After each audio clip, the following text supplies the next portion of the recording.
ಹಾಗೆ ಎಲ್ರಿಗೂ ನಮಸ್ಕಾರ. ಇವತ್ತಿನ ವಿಚಾರ ಬಂದು ನಿಮಗೆ ಗೊತ್ತಿರ್ಬೋದು, ಎಲಿಮಿನೇಷನ್ ನಡೀತು. ಎಂತಹ ಎಲಿಮಿನೇಷನ್ ಅಂದ್ರೆ ನಿಜಕ್ಕೂ ಕೂಡ ಆಶ್ಚರ್ಯ ಅನ್ಸ್ಬಿಡ್ತು. ಒಂದು ಕಡೆ ಸುದೀಪ್ ಅವರು ಮಾತಾಡಿದಂತಹ ಎಲ್ಲಾ ಮಾತುಗಳು ಕೂಡ ಸಿಕ್ಕಾಪಟ್ಟೆ ಚೆನ್ನಾಗಿತ್ತು. ಆದರೆ ಎಲ್ಲೋ ಒಂದು ಕಡೆ ಚಂದ್ರಪ್ರಭಾ ಅವರು ಬಿಗ್ ಬಾಸ್ಗೆ ಅವಮಾನ ಮಾಡ್ಬಿಟ್ರೇನೋ. ಇಂತಹ ನಾಲಾಯಕ್ಗಳು ಬಿಗ್ ಬಾಸ್ಗೆ ಬರೋದ್ಕಿಂತ ಹೊರಗಡೆ ಇದ್ದಿದ್ರೆ ಚೆನ್ನಾಗಿರೋದು. ಯಾಕೆ ಬಿಗ್ ಬಾಸ್ಗೆ ಬರ್ಬೇಕಿತ್ತು? ಹೀಗೆ ಇದ್ದಕ್ಕಿದ್ದಂಗೆ ಎದ್ದು ಹೊರಗಡೆ ಹೋಗೋದು. ಒಬ್ಬ ಕಲಾವಿದ ನಿಂತ್ಕೊಂಡು, ಒಬ್ಬ ಹೋಸ್ಟ್ ನಿಂತ್ಕೊಂಡು ಅದನ್ನ ನಡೆಸ್ತಿದ್ದಾನೆ ಅಂತ ಹೇಳಿದ್ರೆ ಅದಕ್ಕೆ ಅಂತ ಹೇಳಿ ಒಂದು ಇನ್ವೆಸ್ಟ್‌ಮೆಂಟ್ ಇರುತ್ತೆ. ಅವರಿಗೆ ಅಂತ ಹೇಳಿ ಒಂದು ಗೌರವ ಇರುತ್ತೆ. ಬಿಗ್ ಬಾಸ್‌ಗೆ ಬರೋದಕ್ಕೆ ಸಾವಿರಾರು, ಲಕ್ಷಾಂತರ ಜನ ಕಾಯ್ತಾ ಇದ್ದಾರೆ. ಅವರಿಗೆ ಸಿಗದೇ ಇರುವಂತಹ ಒಂದು ಅವಕಾಶ ನಿಮಗೆ ಸಿಕ್ಕಿದ್ದು, ಅದನ್ನ ನೀವು ಉಪಯೋಗ ಪಡಿಸ್ಕೊಳ್ಳದೆ ಇವತ್ತು ಅದಕ್ಕೂ ಕೂಡ ಅವಮಾನ ಮಾಡಿದ್ರಿ ಅಂತ ಹೇಳಿ ನನಗನ್ನಿಸ್ತು. ಎಲ್ಲೋ ಒಂದು ಕಡೆ ಈ ಬಾರಿ ಸೀಸನ್‌ನಲ್ಲಿ ತುಂಬಾ ಜನ ತುಂಬಾ ರೂಲ್ಸ್‌ಗಳನ್ನ ಬ್ರೇಕ್ ಮಾಡ್ತಿದ್ದೀರಾ. ಮತ್ತೆ ಆ ಬಿಗ್ ಬಾಸ್ ವೇದಿಕೆಗೆ ಅವಮಾನಗಳನ್ನು ಕೂಡ ಮಾಡ್ತಾ ಇರೋದನ್ನ ನಾವು ಕಣ್ಣಾರೆ ನೋಡ್ತಾ ಇದ್ದೀವಿ.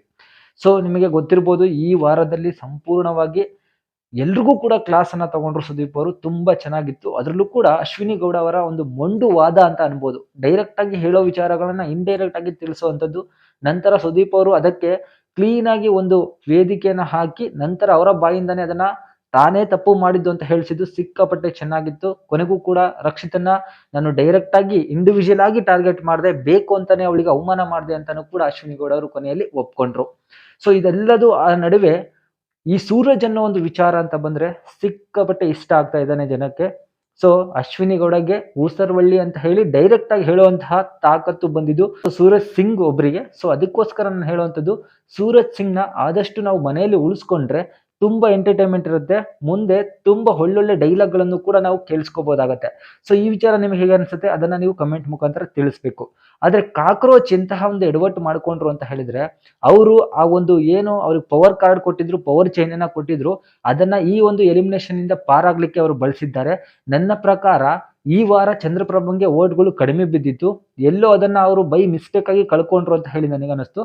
ಅದರಲ್ಲೂ ಅವ್ರು ಎತ್ಕೊಂಡೆ ಆ ಚೈನ್ ಅನ್ನ ಕೊಡದೆ ಹೊರಗಡೆ ಹೋಗಿದ್ರೆ ಇನ್ನೂ ತುಂಬಾ ಚೆನ್ನಾಗಿರೋದು ಅಂತ ಹೇಳಿ ವೈಯಕ್ತಿಕವಾಗಿ ನನಗೆ ಅನಿಸ್ತು. ಯಾಕಂದ್ರೆ ಕಾಕ್ರೋಚ್ ಏನೋ ಒಂದು ಮಾಡ್ತಾನೆ ಅಂತ ಹೇಳಿ ಬಿಗ್ ಬಾಸ್ ಮನೆಗೆ ಬಂದಿದ್ದಾನೆ ಅಂತ ಹೇಳಿ ನಾವೆಲ್ಲರೂ ಕೂಡ ಅನ್ಕೊಂಡಿದ್ವಿ.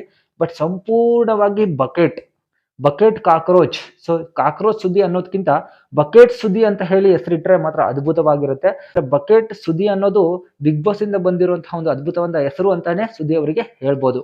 ಸೊ ಇದಾದ್ಮೇಲೆ ಅವರು ಹೋಗುವಂತದ್ದು ಇನ್ನು ಧ್ರುವಂತ್ ಹತ್ರ. ಸೊ ಧ್ರುವಂತು ಇವನು ಒಂಥರ ನಿಜವಾದ ಊಸರವಳ್ಳಿ ಮನೆಯಲ್ಲಿ. ಸೊ ಇವನ್ ಈ ಕಡೆ ಹೆಂಗಸರು ತರಾನು ಇರಲ್ಲ, ಆ ಕಡೆ ಗಂಡಸರು ತರಾನು ಇರಲ್ಲ. ಅದ್ ಯಾಕೆ ಈ ರೀತಿ ಆಡ್ತಿದಾರೋ ಖಂಡಿತವಾಗಿ ಗೊತ್ತಿಲ್ಲ. ಈಗಾಗ್ಲೇ ಅಶ್ವಿನಿ ಅವರ 4ನೇ ಬಕೆಟ್, ಸಿಂಟ್ಯಾಕ್ಸ್ ಅಂತಾನೆ ಕರೆಯೋಣ. ಸೊ ಅಶ್ವಿನಿ ಅವ್ರ 4ನೇ ಸಿಂಟ್ಯಾಕ್ಸ್ ಆಗಿದ್ದಾನೆ. ಇದಾದ್ಮೇಲೆ ನಮ್ಮ ಗಿಲ್ಲಿ ಮತ್ತೆ ಕಾವ್ಯನ ವಿಚಾರಕ್ಕೆ ಬಂದ್ರೆ, ಸೊ ಗಿಲ್ಲಿ ಅವ್ರಿಗೂ ಕೂಡ ಸುದೀಪ್ ಅವರು ಕ್ಲಾಸ್ ಅನ್ನ ತಗೊಳ್ತಾರೆ. ನಿಮಗೆ ಗೊತ್ತಿರ್ಬೋದು, ಗಿಲ್ಲಿ ಒಂದು ಹೆಣ್ಣು ಮಕ್ಕಳ ಬಟ್ಟೆಗೆ ಕೈ ಹಾಕಿದ್ದು ಸಂಪೂರ್ಣವಾಗಿ ತಪ್ಪು ಅಂತ ಸುದೀಪ್ ಅವರು ಅರ್ಥ ಮಾಡಿಸಿ ಹೇಳಿದ್ರು. ಇದಾದ್ಮೇಲೆ ಕಾವ್ಯ ಮತ್ತೆ ಗಿಲ್ಲಿಯ ಒಂದು ಟಾಪಿಕ್ ಅನ್ನ ಇಟ್ಕೊಂಡು ಚಂದ್ರಪ್ರಭಾ ಅವರು ಎಲ್ಲಿ ಹೊರಗಡೆ ಕೆಟ್ಟದಾಗಿ ಅದನ್ನ ಪೋಟ್ರೆ ಮಾಡಿದ್ರು, ಅದನ್ನು ಅದ್ಭುತವಾಗಿ ಸುದೀಪ್ ಅವರು ತೋರಿಸಿ ಕೊಟ್ರು.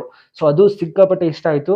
ಒಂದು ಕಡೆ ಚಂದ್ರಪ್ರಭಾ ಮನೆಯಿಂದ ಆಚೆ ಹೋಗ್ಲಿಕ್ಕೆ ಮುಖ್ಯವಾದ ಕಾರಣನೇ ಆ ಒಂದು ವಿಟಿ ಅನ್ಬೋದು. ಯಾಕಂದ್ರೆ ಹಿಂದಿ ಒಂದು ಪೇಪರ್ ಅನ್ನೋದೊಂದು ಬಂತ್ರಲ್ವಾ, ಲೆಟರ್ ಅನ್ನೋದೊಂದು ಕಾನ್ಸೆಪ್ಟ್ ಬಂದಾಗಿಂದ ಚಂದ್ರಪ್ರಭಾ ಸಿಕ್ಕಾಪಟ್ಟೆ ಡಲ್ ಆಗಿದ್ರು. ಅವತ್ತಿಂದ ಅಳೋಕ್ ಹತ್ತಿದಂತಹ ಮನುಷ್ಯ ಮೇಲ್ ಹೇಳಲಿಕ್ಕೆ ಆಗ್ಲಿಲ್ಲ ಅವ್ರ ಕೈಲಿ. ಆದ್ರೆ ಅದಾದ್ಮೇಲೂ ಕೂಡ ಅವರು ಗಿಲ್ಲಿ ಮತ್ತೆ ಕಾವ್ಯನ ಕೆಟ್ಟದಾಗಿ ಅಂದ್ರೆ ಲವರ್ಸ್ ಗಳ ರೀತಿಯಲ್ಲಿ ಪೋರ್ಟ್ರೆ ಮಾಡ್ಬಿಟ್ರು ಹೊರಗಡೆ. ಅದು ಮನೆಯವ್ರು ಎಲ್ರು ಕೂಡ ಅವರಿಗೆ ಒಂದ್ ಕಡೆಯಿಂದ ಕೇಳಕ್ ಸ್ಟಾರ್ಟ್ ಮಾಡ್ಬಿಟ್ರು. ನೀವ್ ಏನ್ ಹೇಳ್ತಿದ್ದೀರಾ, ನಿಮ್ಗೆ ಏನಾದ್ರು ಅರ್ಥ ಆಗ್ತಿದ್ಯಾ, ಯಾಕೆ ಈ ತರ ಏನೇನೋ ಮಾತಾಡ್ತಿದ್ದೀರಾ, ನಿಮ್ ತಲೆಯಲ್ಲೇ ಏನೋ ಇದೆ, ನೀವ್ ಹೇಳೋದೇ ಏನೋ ಒಂದು ಕೂಡ ಅರ್ಥ ಆಗ್ತಿಲ್ಲ. ಮಲ್ಲಮ್ಮನಾದ್ರೂ ಈ ಮನೆಯಲ್ಲಿ ಯೋಗ್ಯವಾಗಿದ್ರು ಒಂದು ಮಾತುಕತೆಯಲ್ಲಿ, ಬಟ್ ನೀವು ಅವ್ರಿಗಿಂತ ಯಾಕೋ ಅರ್ಥ ಮಾಡ್ಕೊಳ್ಳೋದ್ರಲ್ಲೇ ಸರಿ ಆಗ್ತಿಲ್ಲ ಅಂತ ಹೇಳಿದಾಗ ಇವ್ರು ಅದನ್ನ ತೀರ ತಲೆಗೆ ತಳ್ಕೊಂಡ್ರು ಅನ್ಸುತ್ತೆ. ಅವತ್ತಿಂದ ಆ ವ್ಯಕ್ತಿ ಯಾರ ತರನೂ ಕೂಡ ಮಾತಾಡ್ಲಿಲ್ಲ, ಒಂದ್ ಸ್ಪಷ್ಟತೆಯನ್ನು ಕೂಡ ತಗೊಳ್ಳಿಲ್ಲ. ಇದರಿಂದಾಗಿ ಅವ್ರ ತಲೆಯಲ್ಲಿ ಏನೇನೋ ಓಡ್ತಾ ಇತ್ತು. ಇದನ್ನ ಸುದೀಪ್ ಅವರು ಸ್ವಲ್ಪ ಸ್ಪಷ್ಟವಾಗಿ ವಿಟಿ ಹಾಕಿ ತೋರಿಸಿದ ಕೂಡಲೇ ಅವ್ರ ಮನಸ್ಸಿಗೆ ದೊಡ್ಡ ಮಟ್ಟಕ್ಕೆ ಘಾಸಿ ಆಗಿರೋದಂತೂ ಗ್ಯಾರಂಟಿ. ಅದರಿಂದಾಗಿ ಅವರಿಗೆ ತುಂಬಾ ಅಳ್ತಾನೆ ಇದ್ರು. ಪ್ರತಿಯೊಂದಕ್ಕೂ ಅಳೋದು. ಸೊ ಮನೆಯಲ್ಲಿ ಅಥವಾ ಒಂದು ಹೊರಗಡೆ ಒಂದು ಗಾದೆ ಮಾತಿದೆ, ನಗೋ ಹೆಂಗಸನ್ನ ನಂಬಾರ್ದು, ಅಳೋ ಗಂಡಸನ್ನ ನಂಬಾರ್ದು ಅಂತ ಹೇಳಿ. ಬಟ್ ಇವ್ರನ್ನ ನಂಬಬೇಕು ಬಿಡ್ಬೇಕು ಅಂತ ಹೇಳಿ ಯಾರಿಗೂ ಕೂಡ ಗೊತ್ತಾಗ್ಲಿಲ್ಲ.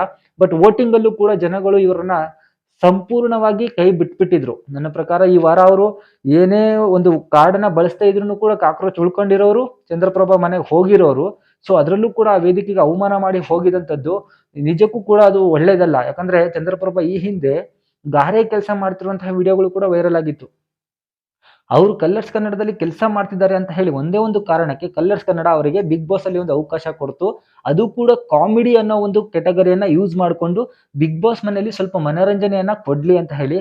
ಬಟ್ ಅದನ್ನ ಸಂಪೂರ್ಣವಾಗಿ ಮರ್ತಿರುವಂತಹ ಆ ವ್ಯಕ್ತಿ ಬೇರೆ ಬೇರೆ ರೀತಿಯಾದಂತಹ ಅಲ್ಲಿ ಯೋಚನೆ ಮಾಡ್ಕೊಂತ ಹೋದ್ರು.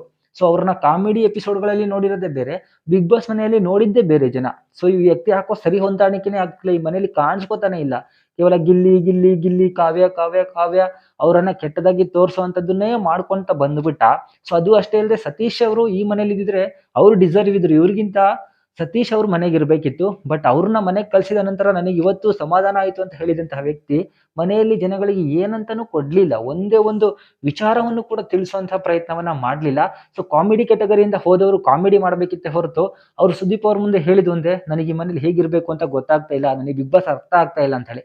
ಆಗ ಸುದೀಪ್ ಒಂದೇ ಒಂದು ಮಾತು ಹೇಳ್ತಾರೆ, ಈ ಮನೆಯಲ್ಲಿ ನೀವು ಹೇಗಿರ್ಬೇಕು ಅಂತ ಹೇಳಿ ಯೋಚನೆ ಮಾಡ್ತಿದ್ದೀರಾ ಹೊರತು ನಾನು ಹೇಗಿದ್ದೀನೋ ಹಾಗೆ ಇರ್ತೀನಿ ಅಂತ ಹೇಳಿ ಯೋಚನೆ ಮಾಡ್ತಿಲ್ಲ.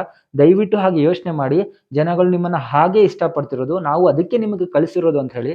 ಆಮೇಲೂ ಕೂಡ ಇದೆಲ್ಲ ಅಷ್ಟೆಲ್ಲ ಇವರಿಗೆ ಪ್ರೋತ್ಸಾಹ ಕೊಟ್ಟ ಮೇಲೂ ಅಲ್ಲಿ ಕೂತಾಗ ಯಾರ ಮನೆಯಿಂದ ಆಚೆ ಹೋಗ್ಬೇಕು ಅಂತ ಹೇಳಿ ಕೈ ಎತ್ತಿ ಅಂದಾಗ ಚಂದ್ರಪ್ರಭಾ ಮತ್ತೆ ಕೈ ಎತ್ತುತ್ತಾರೆ. ಅಂದ್ರೆ ಸುದೀಪ್ ಮಾತಿಗೆ ಮರ್ಯಾದೆ ಇಲ್ಲ, ಅವರು ಕನ್ವಿನ್ಸ್ ಮಾಡಿದ್ದು ಅವರಿಗೆ ಇಷ್ಟ ಆಗ್ಲಿಲ್ಲ. ಸೊ ಇಂತಹ ವ್ಯಕ್ತಿ ಬಿಗ್ ಬಾಸ್ ಮನೇಲಿ ಇರೋದ್ಕಿಂತ ಹೊರಗಡೆ ಹೋಗೋದು ಬೆಸ್ಟ್. ಇಂತಹವ್ರನ್ನ ಎಲ್ಲಿಂದ ಆಯ್ಕೆ ಮಾಡ್ತಿರೋ ಖಂಡಿತ ಗೊತ್ತಿಲ್ಲ. ಬಡವ್ರು ಅಂತ ಹೇಳಿ ನಾವು ಅವರ ಹಿಂದಿಂದ ಹೋಗಿ ಅವ್ರನ್ನ ಎತ್ತಕ್ಕೆ ಟ್ರೈ ಮಾಡಿದ್ರೆ ಅವ್ರು ನಮಗೆ ಜಾಡ್ಸೋದು, ಕೆಳಗ್ ಬೀಳ್ಸುವಂತ ಪ್ರಯತ್ನ ಮಾಡ್ತಾರೆ. ಇದು ನಿಜಕ್ಕೂ ಕೂಡ ಸರಿಯಲ್ಲ.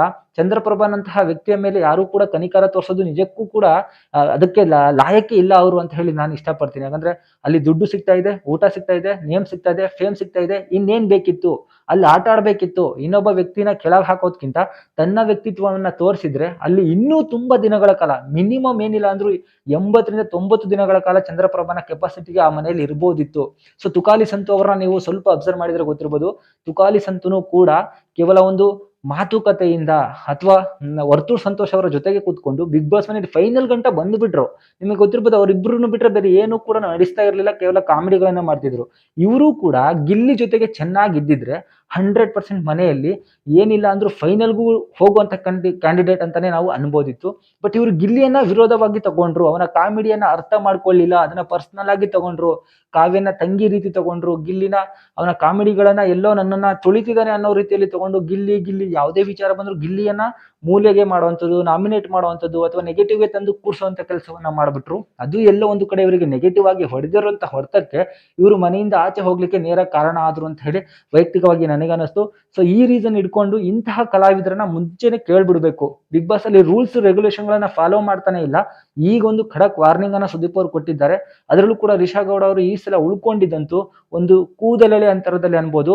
ಮತ್ತೆ ಇದು ಒಂದು ಶಂಕುಸ್ಥಾಪನೆ ಅಂತಾನೂ ಕೂಡ ಸುದೀಪ್ ಅವರು ಹೇಳಿದ್ ಏನಕ್ಕೆ ಅಂತ ಹೇಳಿದ್ರೆ, ಮುಂದೆ ಯಾರಾದ್ರೂ ಕೈಯನ್ನ ಎತ್ತಿದ್ರೆ ರೆಡ್ ಯೆಲ್ಲೋ ಕಾರ್ಡ್ ಅನ್ನ ತೋರಿಸ್ಬಿಟ್ಟು ಅವರನ್ನ ಮನೆಯಿಂದ ಆಚೆ ಹಾಕುವಂತ ಕೆಲಸ. ಮತ್ತೆ ಇದು ಉದ್ದೇಶ ಪೂರ್ವಕವಾಗಿ ಇರ್ಲಿಲ್ಲ, ಅವರಿಬ್ರು ಕೂಡ ತಮಾಷೆ ತುಂಬಾ ಟೈಮ್ ಮಾಡ್ಕೊಂಡಿದ್ರಿಂದ ಇದನ್ನ ಸೀರಿಯಸ್ ಆಗಿ ತಗೊಳ್ತಿಲ್ಲ ಅಂತಾನೂ ಕೂಡ ಇಂಡೈರೆಕ್ಟ್ ಆಗಿ ಹೇಳಿದ್ದಾರೆ.